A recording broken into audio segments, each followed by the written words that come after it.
faith is built one block at a time. Let's build together. You ever seen something that looked small but was actually holding something captive? A couple weeks ago, my wife and I went on our daughter's field trips to the zoo.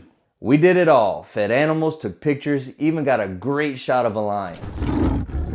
But one moment stuck with me. We rode the train that loops around a big open field. And in the middle of that field was a small island, just a patch of land with a few tall trees. Around it, a ditch, maybe 30, 40 feet wide. On that island were two apes called gibbons. And while we were riding past watching them, I leaned over and told my buddy Adam Larson, man, that's a building block right there. Well, here it is. We watched the zookeeper paddle across in a little boat to feed them, and as we kept circling, I thought, hold on. There's no massive wall out here, just a pretty basic fence around the whole field. If those apes could get off that island, there'd be nothing holding them back. But they don't. Not because they're chained, not because they're trapped by bars, but because they can't swim. Gibbons won't cross water, not just because they don't want to, but because they actually can't. They're built for the trees. Their muscles are so dense they don't float, they sink, and instinctively they're afraid of deep water. So something small, something simple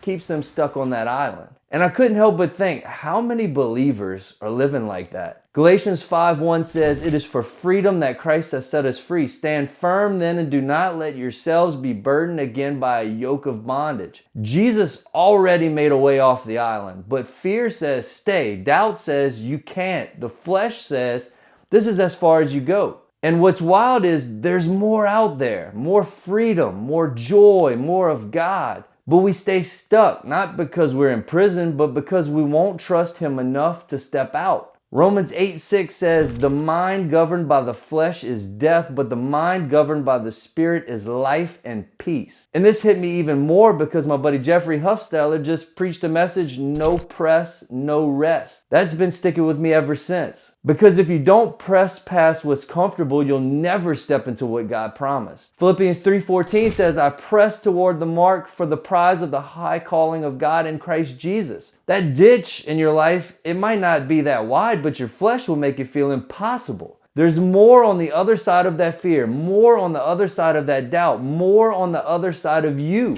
What you won't press past will keep you living on an island God already gave you the freedom to leave.